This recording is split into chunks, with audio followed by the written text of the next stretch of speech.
Hello, everyone, and welcome to the Seth and Beth podcast. How are you, Beth? I'm awesome. Thanks, babe. We are in this hotel room in right? Las Vegas. Oh, this is so beautiful. The Mandalay Yeah, speaking Bay. to the mic, actually. I know. I It's just our got first lipstick podcast, on Kenny. We are 60 floors up at Mandalay Bay in this beautiful suite. We have an incredible guest today, Kenny Kim of Chicago. Kenny, how are you doing? I'm doing well, guys. You are the first podcast guest we're having here in this setup. What do we call it? Like WPPI podcast? Yeah, WPPI podcast. Wow. I think Oh, is- that's kind of cute. A little Yeah. alliteration. I feel Listen. really honored, guys, and nervous at the same time. Nervous? Are you nervous? Yes, I am. I'm nervous too.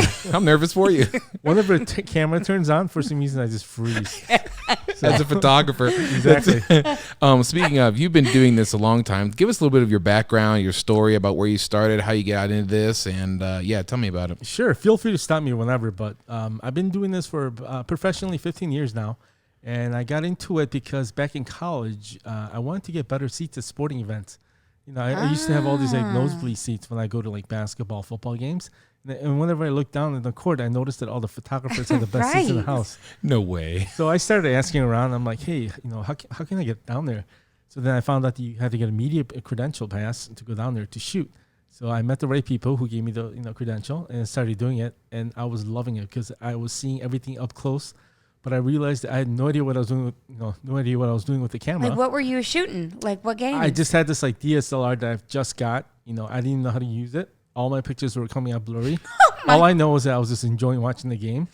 But then I thought, you know what? If you're going to keep giving me these credential passes, I better learn how to use the camera. So I started learning little by little. And thankfully, it was at the time when everything became digital.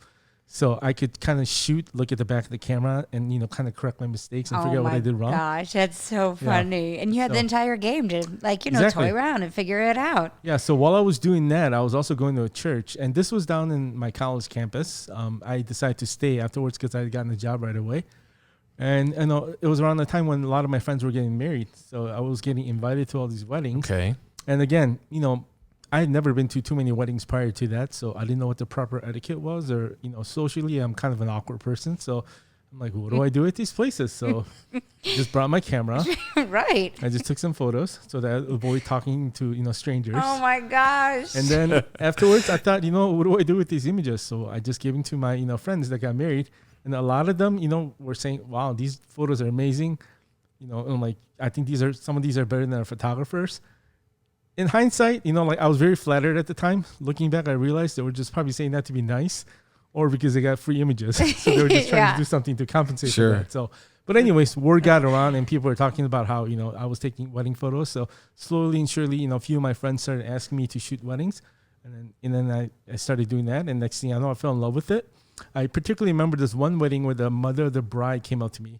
She gave me a huge hug, and she said at the end of the day, you know what? You were such an amazing photographer. Thank you so much for what you did. She walked away, and I started chuckling to myself because I had this epiphany. It's kind of funny she said that because she didn't see the pictures. Single photo I took that day. We get the same thing. Yeah. Exactly, right? Yeah, it's all based on the perception of how I made them feel that day. So I thought to myself, you know what? If I can, make people feel this way and provide the kind of service and deliver the obviously, great images at the end, maybe I can do this for a living. So that was about 15 years ago when I decided to go full time. How did you jump out of that awkward phase of not wanting to talk to people? And then we've gone through this transformation too, where it was like, if someone started talking to me, I would sort of be like, I got to go. I got to run off and take more pictures. Sure. Because first I was like deathly afraid of like asking people to like, hey guys, get together for a photo, grip and grin photos or whatever. Sure. But then we also realized that once we sort of let ourselves go as people and open ourselves up to sort of be funny, make mistakes, be hilarious, charismatic, then all of a sudden everyone was loving us. And inevitably they like the photos more because they like the experience with you. When did you realize this? I think I realized that at the time, when I went through the experience with the mother of the bride, and I realized that, photography is important, but in wedding, it's really about the service and how you make them feel and the emotional connection that you have with your subject. So as soon as I realized that, that's when I thought, you know what, I could do this for a living.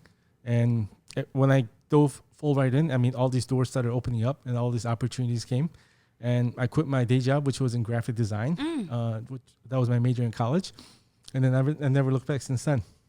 So you've really specialized in destination weddings. And when you brought that up to me, I realized like the title of this podcast should be like, tips for destination. Because I think all young photographers feel that destination is this flashy, amazing thing. And we have found whether you have kids or not, it can be almost more difficult than what. Sure. So like how have you excelled in destination? Where has it taken you? Maybe start there. Like how'd you get into it and how'd you start excelling at it? You know what? I would say it was an accidental discovery because, when I was starting out in photography, obviously, I didn't know there was such thing as a destination wedding category. It just kind of fell upon me because going back, again, I started this career back in my college when I was shooting weddings. A lot of my friends, after they graduated, they either went back to their hometown where they came from or they went wherever their job took them. And then their next phase in life, they were getting married. And this was around the time when social media was not very popular. So only photographers that they knew, was a guy that they met in college, yeah. Kenny, who was taking pictures. So they would call me up and say, "Hey, Kenny, we're getting married. Would you come out and shoot our wedding for us?" So then I said, "Sure." I just went and did it, not even thinking that it was a destination wedding. And then when I went there, a funny thing happened where people were, the guests at the wedding heard that I came from Chicago to shoot their wedding, like in, San Francisco and Maryland. And, rumor got around. They're like, "This guy came all the way from Chicago to shoot their wedding. He must be really good." Like, he's so good. So then, I think it's just kind of like the envy thing happened amongst the guests. So then they would come out to me afterwards and be like, "Hey, Kenny, would you shoot our wedding? We're getting married in such place next year." Wow. So I said, "Sure." So I was shooting all these weddings. Next thing I knew, I was traveling all over the States, just shooting weddings, thinking that that's what wedding photographers did, only to realize that that this is actually really not normal. I had to market myself backwards, to start shooting weddings in Chicago. Wow. Yeah, because the travel was kind of taking a toll on me. I was shooting like 40 to 50 weddings a year, traveling everywhere. Wow, And, that many all over the place. All over the place. Are you married, kids? I am married. I have no kids though. I think I'm married to my job also. So my camera is my That's cool. are my kids. That probably gives you obviously some freedom to move around a bit. Definitely, yeah. And when I share my story of how I got started, I always tell the audience or the attendees of my class that my story is going to be different than yours, but you really have to find your story, and based on that, you have to make it work. Whatever the situation that you're in. So whatever advice I give you now may not apply to you, but you can take a few things that I teach, I talk about here and there, and you can learn bits and pieces and apply it to your business. Where has destination weddings taken you across the globe? Oh, where has it not taken me? Oh my gosh. We were just talking earlier about United, flying with United. I've been flying with them for the past 10 years. And I think every year I've flown over 100,000 miles. Wow. Minimum. So last year I just reached my million-mile status. Oh my gosh. So I've been fortunate to go all over Asia, Europe, England, Ireland, South America, Caribbean. Have you made it out to Australia, New Zealand? I have not. Those are the two continents I've not been to. Yeah. Yeah. Well, I guess Antarctica also. I have not been in there either. So Sure. James Day is coming on in a From couple Australia. of days. Do you know him? Oh no, I've heard of the name, but I don't know. Yeah. I love that like Australian, New Zealand accent. Like, it's one of my favorites. Oh my gosh, when you hear an Asian person speaking in a New Zealand accent, it'll trip you out. Because I have some friends that are from there. Yeah. Yes. Oh my gosh, yeah. So what did you learn? I mean, over the past years, what have you learned about destination? I mean, would you advise? It sounds like you would advise folks to get into it, but what are the pros and cons of it? Well, first of all, there's a lot of misconception when it comes to destination wedding. I think a lot of us kind of are blinded or misguided by all the images that we see on Instagram. Beautiful mountains and helicopters. Yeah. And a lot of times, like, people see my personal account too, because a lot of us follow me on social media, and they think that when I'm doing destination wedding, I'm either like playing my ukulele or eating great food at a restaurant, or like meeting new people, or just hanging out, yeah, and having fun. But I think that's just a small glimpse of what really happens behind the door. So, wait, where were we going with this question? Well, I was asking pros and cons. Yeah. I'm with you. I see all the gorgeous mountainside, pictures, and then when we do any travel at all, it's a lot of laying around in the airport, delays, hoping your gear part of doesn't the get broken. adventure. Right. Yeah. So I mean, Yes. what have you learned? I was gonna say, yeah. So there is a lot of misconceptions based on that. But what you have to realize is that you have to work almost twice as hard, if not more, to do destination weddings. And I found that over the years, what it is that it's when you coin yourself as a destination wedding photographer, it does not mean that you have to only shoot destination weddings. You have to find the right balance between shooting local weddings versus destination weddings, and you have to understand what destination wedding really is. And once you understand that, I came up with a decent equation, because when you look at the statistics in America, about 25% of the weddings that takes place are destination weddings, and the rest of it are local. That's surprising. Yeah, so I told myself, you know what, that's probably a good model for my business as well. If I can shoot about 25 to 30% destination weddings out of all the weddings I shoot annually, right, I think that will, that'll be good for me because it keeps my creativity going, by traveling to different places. Destination weddings are hard, but the reward that you get in return in terms of like networking opportunity, referrals, and creative opportunities, like heightens. So if I can do about a quarter, maybe 25 to 30% destination wedding every year, I would call that a pretty successful one. And I continue to market myself as a destination photographer because that has never stopped me from getting local weddings.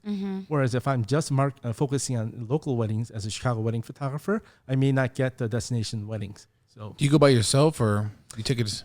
Every wedding is a little bit different. Yeah. So depending on the location, depending on the number of guests that are going to be there. Of course. Thankfully, with these remote destinations, wedding size tends to be pretty small. So we only get on average about 50 to 100 people. And when it's that size, I can pretty much manage by myself. But usually if it's a bigger wedding, then I'll either bring somebody with me or because of the network of friends that I have that are photographers, wherever I go, I can reach out to somebody and just hire them day out and, have them help me out. Now, Rangefinders has basically highlighted you in their last issue about destination. Tell us about it a bit.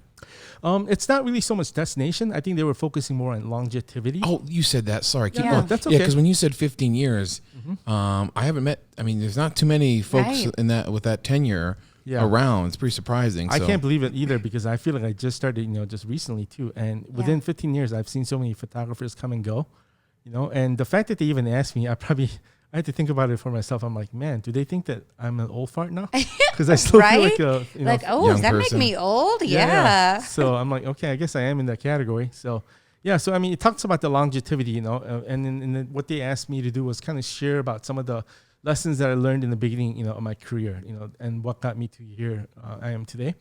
And I think, I actually read all the other articles too. And, one thing that was kind of common in all the articles, the theme is that, it's just a lot of hard work. We make a lot of mistakes, but it's about bouncing back and just doing things all over again. And in the beginning, it may not be so easy, but you just have to put a lot of hard work and dedication into it. Right. And I think when you're passionate about it, it may not seem like it's work, and then you just keep doing it. And I think time flies when you're having fun. Totally. Yeah. Seth, don't you feel like what he's saying reminds you a lot of Well, us? we've got some business consulting from a guy who he has 12 businesses. We mention him on the podcast all the time. Okay. And he has thousands of properties of real estate, but he's actually not that busy.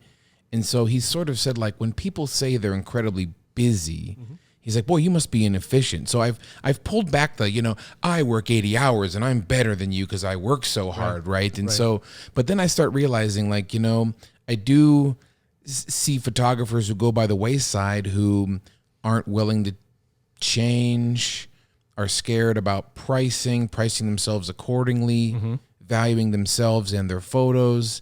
And so, but Beth, when Beth describes the way, maybe I can ask you this question, we're going on, I just turned 39 and we finally moved into that amazing house of our dreams that would probably be superfluous to someone else. We got that car that I never thought would just be in my driveway, and I wasn't even a big car guy, but it's a Tesla, so I just love it. Oh, but nice. My kids love it. But it's finally hitting me the past 15 years of working from 8 o'clock to 11, while she handles cleaning up dinner, laundry, running kids around and putting them down.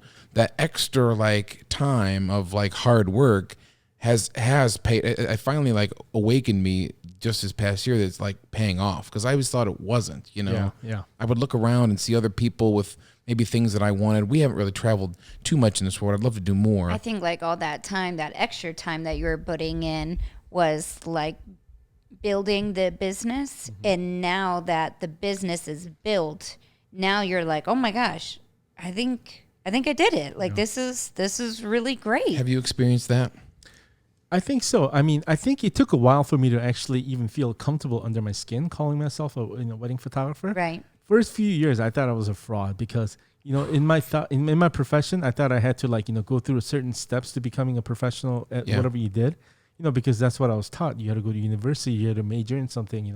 then you can get a diploma in that career, then you can be a professional. But with photography, everything was just kind of like do it yourself.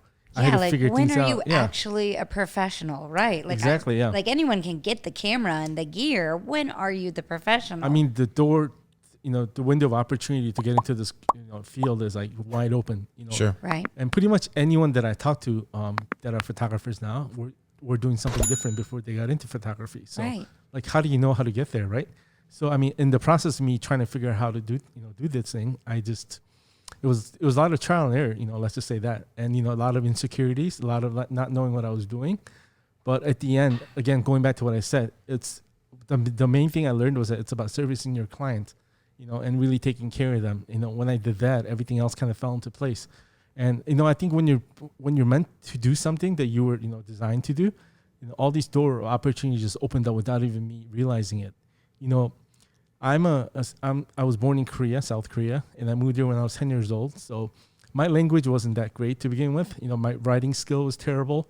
I felt like I was always stuck in that middle where I wasn't good in one or the other.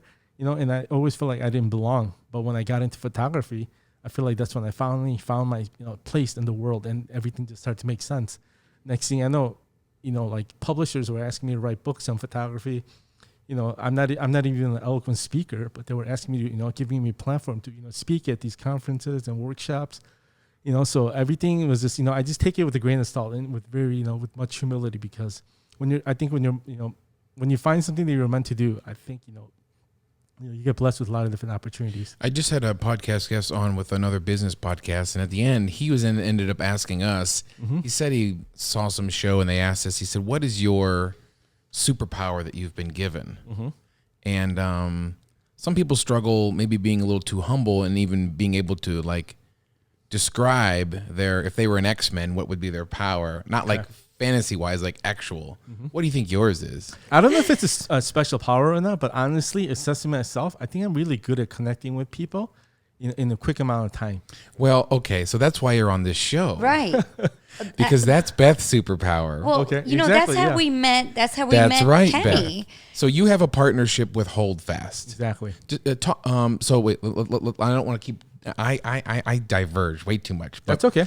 But so I love Holdfast, the leather straps, the camera support system. Beth was on an older system. I finally got her to switch over because I thought she'd enjoy it, which she loves it. Okay. And that's where the talkative Beth ran into you outside Holdfast. It was like last year at WPPI. You were working the Holdfast booth, and were you helping me? Maybe weren't we like pretending? Like I took everything out of my purse and I was pretending to put it in like the cute little like fanny pack, and we were like, "What do you think? Like, will it fit my water bottle and my lipstick? And I have to put a pen in here." Sure. And we were like just pretending like it was a wedding day, and then you even let me like put a camera on it, and I was like, "Okay, this is," and then that's how we became friends. I know. I think we had immediate connection with you guys right away. Immediate. Everybody, I believe in like energy, and when you meet people with positive energy, it just automatically attracts each other.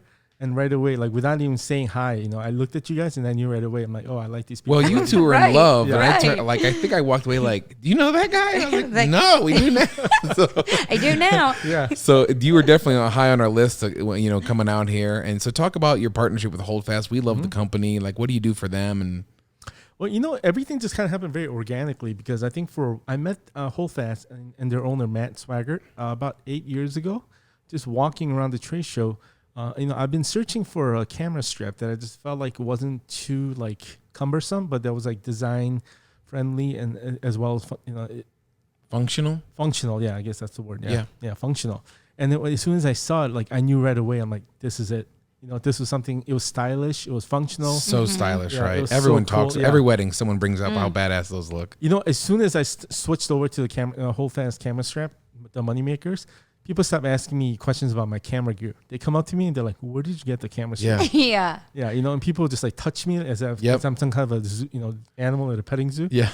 So and it just became a great conversational piece. I Actually, feel It like helped me so a lot. many different like cliques. Like if you have like the hunters, they're like, "Oh, you need guns that's on that." right. If you have the Law hipsters, they're like, enforcement. "Oh, dude, that's so cool. You Yeah. look Yeah. so great." Like all these different like cliques. Yeah. Love it. Yeah, all of a sudden I just became a cool guy just because I was wearing Holdfast gear, you know? Yeah. But anyways, yeah, we just kind of hit it off, you know, again with Matt. He's a great guy. He's passionate about what he does.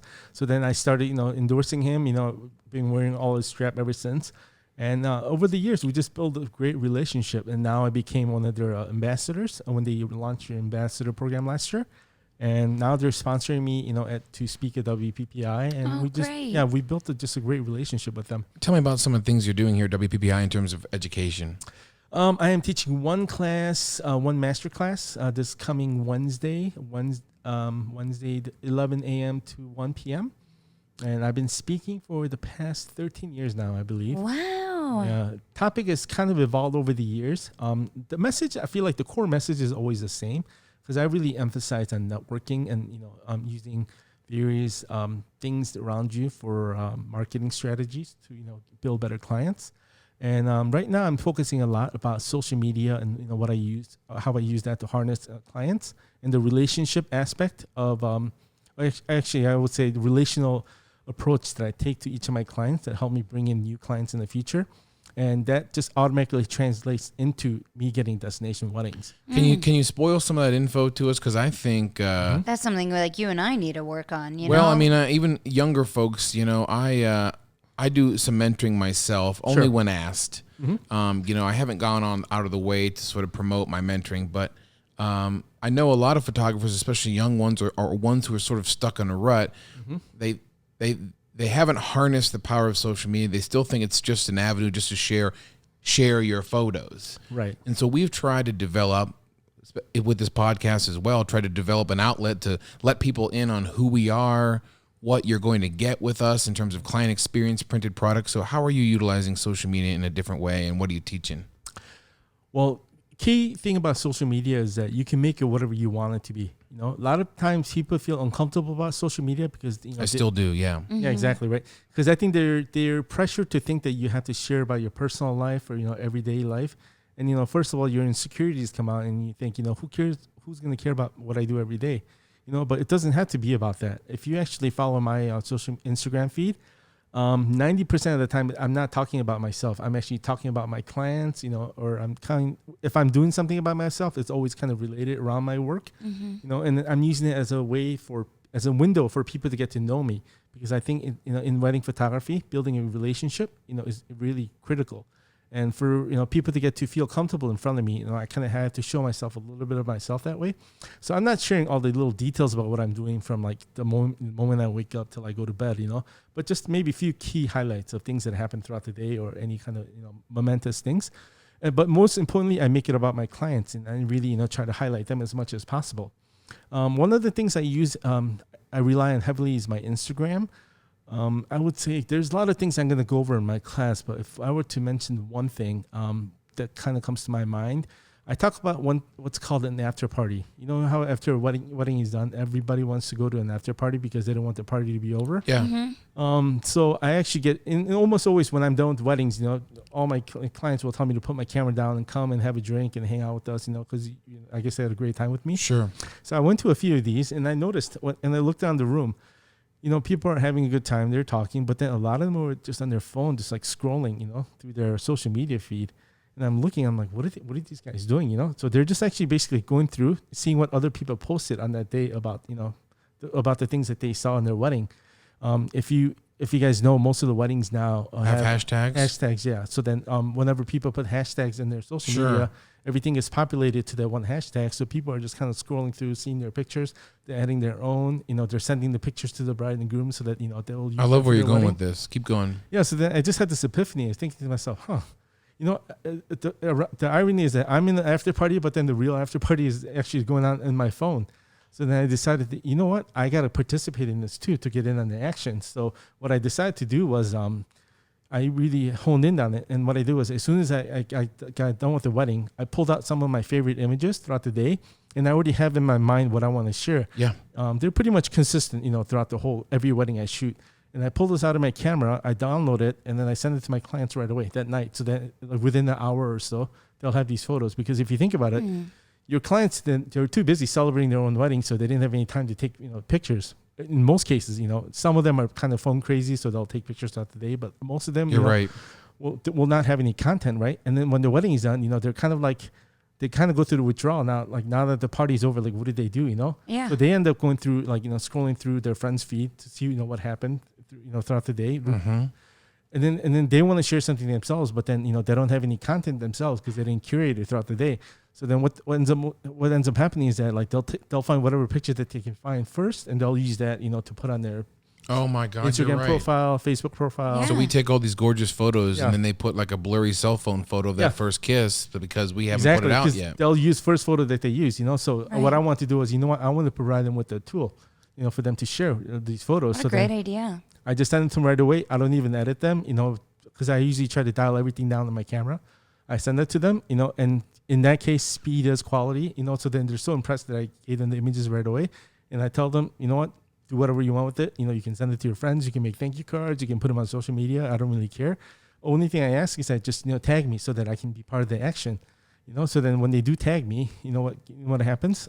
I generate, inquiries to myself because, people see the photos as they're scrolling through their hashtag, they're seeing all these bad photos that their friends took. All of a sudden, just Yeah. professional images pops up, Whoa. So then yours kind of like sticks out, So then people are going to look at it and be like, oh, wow, this is nice. I wonder who took this. And if your clients tag you, then they can just go right there. And, a lot of times after a wedding, I end up getting a lot of followers, that follow me on social media. And I'm not even pushing them to do that, So it just kind of happens organically. And if people follow me, I usually follow them back so that I can engage with them. And then after the wedding is done, a couple days later, I let, because I like to let my clients, participate and use my images, to share their wedding experience first.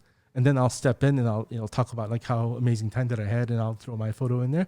And then it's almost like a permission marketing, because once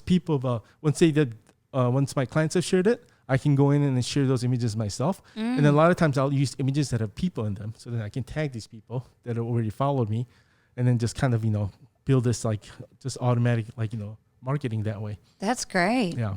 Free So, marketing too. Yeah, free marketing. Yeah, exactly.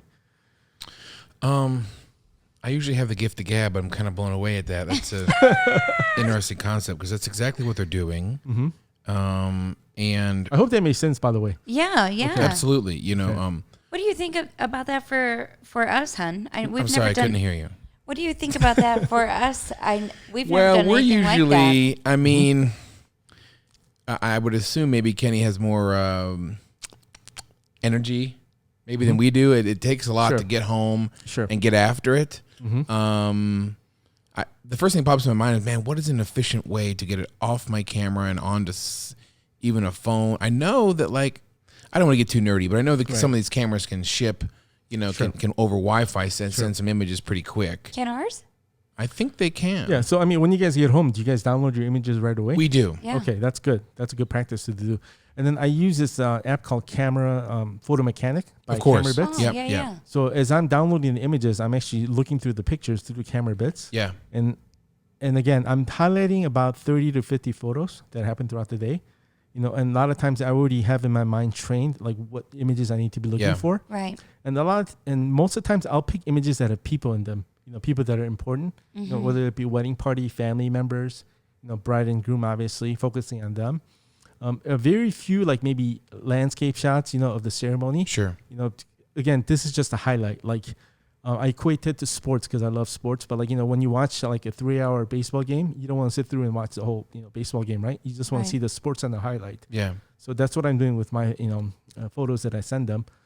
But at the same time, I'm picking the photos that are kind of critical, that I know that are going to get tagged, that they're going to be used for, basically tagging people. I've heard the opposite of this, that like, some people say that they bring up scientific studies that if you wait longer and build up some anticipation, you inevitably love it more, which is something that we sort of the avenue that we go down. Yeah. That's for the whole entire like wedding gallery. Yeah. Has this, I probably know the answer. This hasn't weakened your final product and how much they love it. No, of course not. And again, if anything, it gives me extra time for me to take my time. That's in true, delivering too. the photos. And once I deliver these photos to them, it kind of satisfies their immediate, curiosity. Yep. And again, they can use that for their thank you cards or. Now that you say that out loud, Yeah. Beth, how often do we have a client say, "Listen, I know the reveal session's in 2 months, but can I at least have a photo, Right, a family a photo, right. something for, So you're right. Okay, that sounds amazing. So Yeah. And back in the day, I used to do these like same day slideshows where I had we've the done photos. it too. Yeah, Yeah. exactly. And I think at the time it was a brilliant idea. People love seeing photos right away, and they were amazed by the fact that you could have a slideshow at the reception. But again, I had this epiphany. I felt terrible because a lot of people were just standing around looking at my pictures. And, some of my clients weren't very happy because, they didn't even get to see them, and That's right. It's very personal to them. And I felt bad for the DJ or the band because a lot of times when guests are supposed to be dancing, they're standing around looking at my pictures. Right. Which kind of disrupted the flow of the whole wedding reception. We have done some of that. It's very difficult work. And, I go big or go home, much like this podcast setup. So, like, I take the 27-inch iMac. Yeah. I take the full McGillicuddy. And we've even had a projector at times. They usually bring the house down. And, Beth, we've never thought about actually just uploading them with the hashtag right after that. Yeah. Right. I have a friend who Bud has moved around a lot. But Bud Johnson used to be in the Atlanta area, Savannah area. And he would do a same-day slideshow on a cheap iPad. Oh, wow. And so he'd upload the photos, Bethy, and then he'd start handing out the iPad. And the next thing you know, they're passing the iPad around, scrolling through photos, and you'd get those old people that might not go out to the lobby and look at your photos. Right. But yeah, I mean, I have never, of all the things that we've gone through, I've never heard this concept of like, I know getting them out there, for us it might be like a Monday or maybe that week getting a sneak peek out. Yeah. But this is an interesting concept. So I'm sure I'd love to try it. I mean, the psychology is that like when you do like the concept that your friend's talking about, I'm sure it's great, but it's like, you're almost kind of like being like a pushy salesman saying, hey, look at my work, check out my stuff. I feel that too because you're right. It is distracting at times. I hate doing that because I just feel uncomfortable. I don't like tooting myself, and showing off my work. Again, I'd rather my clients talk about my work. So I give them the images first and I let them do whatever they want with it, And if anything, they're going to, I don't even put watermarks in my images. We stopped that too, yeah. Because you know what? If people really want to know who took the photo, they're going to ask my clients. I'm like, hey, who took these photos? Because if I put a watermark on there, they're going to crop it out anyways, and there's nothing I can do about it. Yeah. So if anything, I'd rather just give something, for my clients to talk about so that, eventually it comes back to me. Tell me about I feel like our clients are pretty good at tagging us too. A lot of my clients, I don't even have to mention it. They just do it for me automatically. Yeah. And they even say something nice at the end. Check out our work from our amazing photographer. Yeah, I love it. Yeah, I love of course, that. that's great. Yeah. Tell us about what you're doing over in Italy. Oh boy, I think Photo Venture, it's called. Yeah, Photo Venture. It's still again about 10 years ago, almost 11 years ago now. I was invited to Italy by a friend of mine that I had met on Facebook. Again, he gave me this kind of good energy, and he invited me to come out, check out his country, and he said, "I want to show you everything." So I went out there, and we met up, and he showed me all these different parts of Italy that I'd never seen before. Prior to that, I'd been to Italy before, but I went on one of those tour cruises where they just showed you the things that that the tourists that they want you to see, like Rome, Florence, Venice, all the places, and I thought it was okay. Obviously I was blown away by the beautiful things, but at the same time, I don't like going to those places where, you're just being pushed around herded like a cow, And my friend just took me to all these like back doors, places where I never dreamed of. And I finally, for the first time, saw this beauty of this country. Wow. And I told myself, or I looked at him and I said, you know what? I got to bring people here and really let them see things, because what had happened was when I saw these things, I just became alive as a photographer, and made me want to take better photos. I don't know, just something about that just boosted my creativity. Wow. And only way I can get that back is if I shared it with other people. Yeah. And bring them here, and seeing their reaction, helped me to become, helped me to experience that all over again. So I decided to put on these photography tours to Italy, where I just invited some photographers over, and we would do like a tour of Italy, except we would do it from a photography perspective, where we would do, a little bit of photo workshop, but at the same time, we go to all these beautiful places to take photos. Tour of Italy, that's Beth's favorite dish at Olive Garden. Exactly. Oh, there you go. The breadsticks, oh my God. Yeah. So anyways, over the years, it kind of evolved, so, and obviously photographers were coming, but then, people started hearing about this tour. So then I had to open it up to other professions too, so not just photographers, but other professionals that want to just experience Italy through a photographer's eye. So I left it open. So then other people started coming. And then now it's, now that I've been doing this for almost 11 years now, a lot of my clients are like some of my former, wedding clients that are coming, because they see what I'm doing on social media, and they want to kind of experience it too. I've even had parents of the bride and groom that would come on these trips. Yes. And sometimes I've been asked to do like private tours where I would just go along with them and put on a tour for them that just a tour for themselves. So it's evolved over the years, and now it's become more of like a food and wine experience with photography added to it. And obviously a lot of these people come for the photography reason, but then at the end they just kind of want me to take the pictures so that they can go and enjoy the food and the wine and all that stuff. So you're like, can you send me the photos? Yeah, exactly. So it's fun for me because again, it's something I do on the side just to kind of keep my creativity going. And just something about Italy just, draws me in. And Seth and I have never been there. Oh my gosh, you guys have to go. What part of Italy is it? Well, Italy has over 20 regions, and it's only been unified for about 100 years or so. So a little over 100 years now. So every region is so different. When you go there, each region feels like a different country. They may speak the same language, but there's a bit of a slight dialect. And every region boasts about their own wine. How's your Italian? Food. My Italian is not that great, but it's good enough that I can actually understand what they're saying when they speak to me slowly. And I know all the survival phrases to kind of get by. What are you saying? I guess I never thought of it that way. Like when you watch like mobster movies or something like that, they'll say like, "Oh, my mom was Sicilian, and then my dad is from this region," and they're like, "Oh, yeah, I hear that too." And I'm like, "What are you talking about?" It's but I guess that's what it is. It's like there's the different parts, and so like you connect with that part, and now that's like kind of like your go-to like a thing to talk about, right? To break the ice. Exactly. So whenever I go on these tours, one of my advice that I give to people is that we're not going to try to hit all of Italy, because if you think about Italy, it's about the size of California. And imagine you're going for about 5 or 6 days and you're going to try to see the entire California in not that possible. Time. It's impossible. So again, I always try to tell them to focus on one region and try to get the most of that region. And that's what photo venture is all about. Just really delving into that culture and understanding their food, their history, and their background, and just really getting the most out of that. When do you do it, and how many folks go?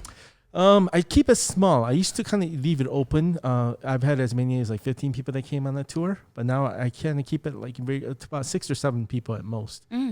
I found that to be the good number of people to create that kind of dynamic group, so that they can actually interact with themselves. I rather these attendees network with themselves and kind of like learn from one another, and I can just kind of step back and let that happen.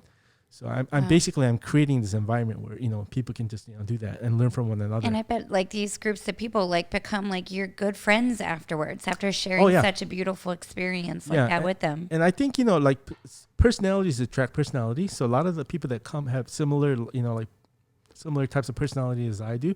So I've never had any times where like people didn't get along or anything like that. Yeah. Everyone just kind of comes with an open mind and they want to learn and they want to just kind of experience Italy together.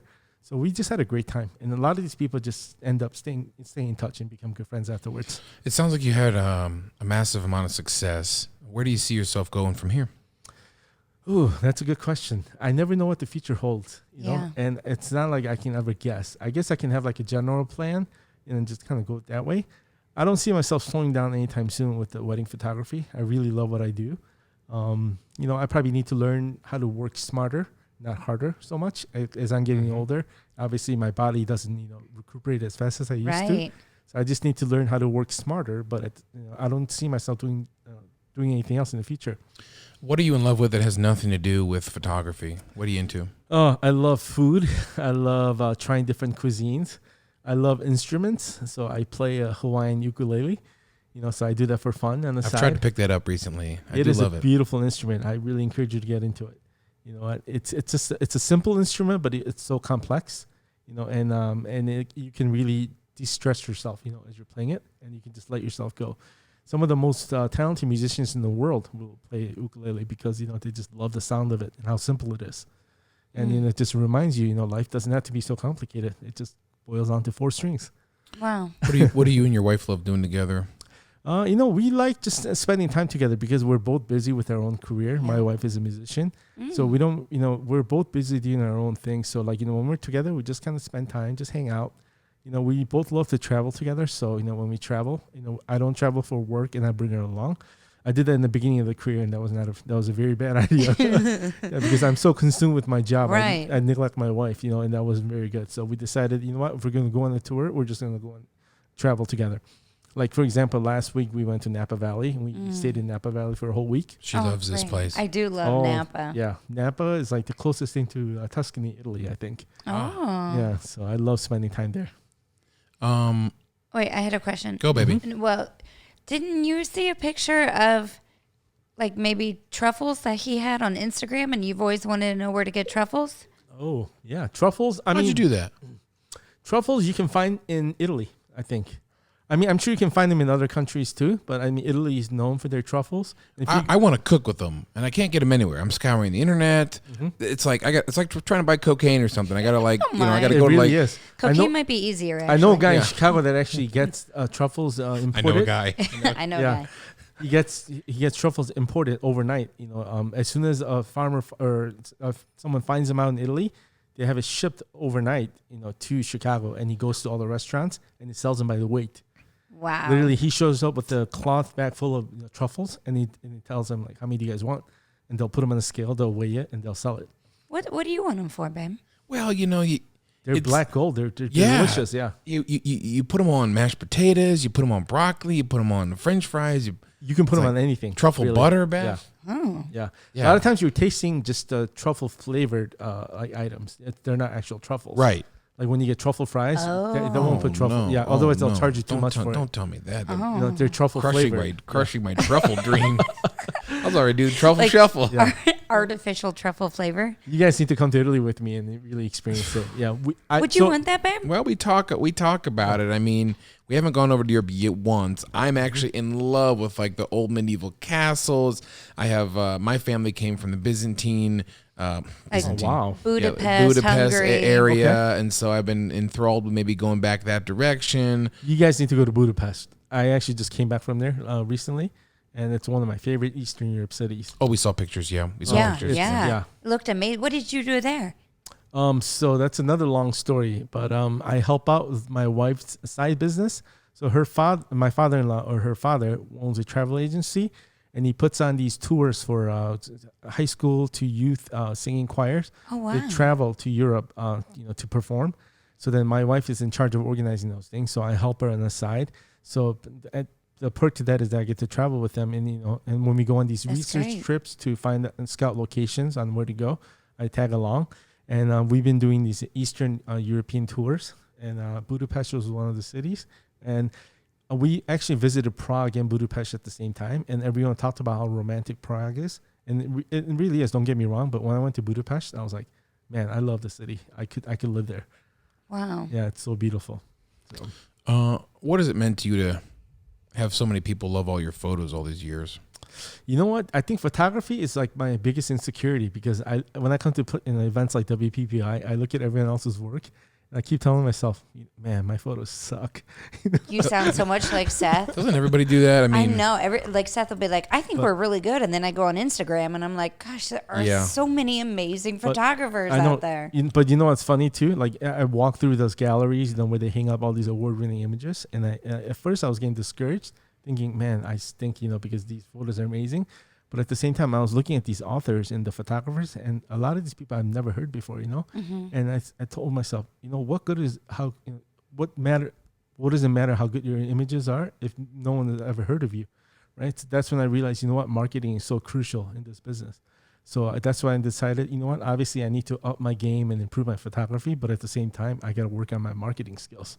And I think that's probably the key to thriving in this industry for such a long time. Right. Yeah. Kind of going back to what we were talking about, I guess. Yeah. Can you tell us some of the where you need to be, where clients and people who are watching the show can find you? You can find me on, my website is kennykim.com. My Instagram is Kenny_Kim. Someone named Kenny Kim took my Instagram account. Damn him. Yeah. Mm-hmm. And the crazy part is that he doesn't even use it. So it's just been sitting there. Can't you slide into the DMs on this dude and get this? I tried. I don't know. The guy doesn't. He's either ignoring me or doesn't use it. So Wow. there's nothing I can do. Man. We had to Stubborn buy Kenny our came out there. website, sethandbeth.com, from Yeah. a different Seth and Beth. Yeah. There was like another one. We had to reach out to them, but we bought it for $50. That's it? Yeah. Oh my gosh. I know. We lucked out. Oh my god! Yeah, I love that Totally name, like Seth that. and Beth. It has such a nice Right? ring to it. Yeah. Yeah, we used to be S&B, and someone's like, "What are you?" Well, yeah, we're like, yeah, your names rhyme. You should totally go with Sons that. of bitches or something. Yeah, yeah. Well, we were gonna go with BS photography. It didn't go over well. So, all right, follow Kenny on Instagram. Yeah. I think you walked in the room saying like what an amazing setup and how nervous you are, and then boom, 40 minutes later, Beth, he just tells I us about his know whole it. life. So Has it been 40 minutes already? it has. Holy cow! Okay. Yeah. But I mean, Well, I can't. that just tells you guys. You guys made me feel very comfortable. Well, thanks for coming on. We appreciate You're it. the best. Thank you. I have something. Go, Bethy. Oh, go ahead. Okay. Beth has a small parting gift. Oh. We're not sponsored Is it by a anyone camera? interesting, but yes, it's a new Sony A9. Yes. It's a new Sony A9 2 or 3. What do you shoot, by the way? I shoot Canons, Okay, Canon. and I just switched over to mirrorless. So So your lighter. Oh, Yeah. Beth, what do you have? What do you have for Canon? So this Oh is a my cute gosh. little chocolate shop where we're from Okay. called Mally's, and these are. You're welcome to open that now. If you, I knew Oh, Seth was thank going you to so say much. that. They're chocolate covered Oreos. oh, you're and kidding here's me. here's a right? thank you note from So Beth. She's so amazing. kind. in Thank her you so much, writing. guys. You guys are awesome. You're so awesome. All right, love follow this. Kenny. Follow Holdfast. Go to Italy with Kenny and go on a We're photo going tour. to Italy with Kenny. We're going to Italy. We're turning 40 next year, so we were talking about like maybe we should go somewhere. Yeah, maybe there we you go. should do something. But that'd be I'm turning 50 in 3 years. So Shut your I'm mouth. I'm gonna make a big trip out of it. And You don't look a day over 39. I'm gonna invite my friends to come to Italy with me. I think Oh at the my time. gosh. So And what did you think of Parasite? Did you see it? I did. I thought it was a Thoughts? great movie. Well, look. I didn't think it was going to win the Oscar, to be honest with you, because I just never thought that a foreign film would win it. But I was blown away. I am a know, movie right? snob, Yeah. and it's a Okay. 2 hour and some odd movie, 2 hour and 10 minutes. And at an hour 43, I told Beth, I'm ready to be done with this. I could really care less how it ends. I just got scared. Okay. Like, She we were doesn't like watching scary it late at movies. Yeah. night, and I said, "Honey, I'm not gonna be able to sleep tonight. Yeah. We have to turn this off. I'm very scared." But I know the Korean folk around the world are freaking out, and rightfully so. The movie's beautifully shot, and Beth, someone on the red carpet, I think, asked the director, who's Korean, said, "Why did you decide to film this in Korean?" My. Korean actors in Korea, Korean director. It's a Korean movie. Yeah, it's hilarious. But So anyway, what part of Korea is that filmed in? In Seoul, I think. Oh, okay. and I heard they built the whole house for the movie. The whole house, they built it for that movie so they could specifically do what they did in it. So. You know what's Oh. amazing about the film is that it touches every genre, whether it's like drama, Comedy. yeah, and even talks about the social status of what's going on in the country, and added even horror to it too. So I mean, literally it every was- genre. Well, we haven't got to the horror part I yet. know. I Beth, made him so- turn it off. Oh, okay. Yeah, so we may That's, not And have that's to. the good stuff. When though. you know how when you rent it, you only have Yeah. so many hours, so it expired. We still Expired haven't on even us. finished it. So, boy. spoiler, Yes, I don't tell us how it ends. Yeah. But, Yeah, all right. exactly. Kenny, thanks for coming on. We're at WPPI in Las Vegas. Follow Kenny Kim and his amazing adventures. And follow Seth and Beth on YouTube. Subscribe below, everybody. Oh, Love you, Thank Beth. you, everyone. Love Love you, honey. Thank Kenny. you. Thanks, Love you guys. See you. that was awesome.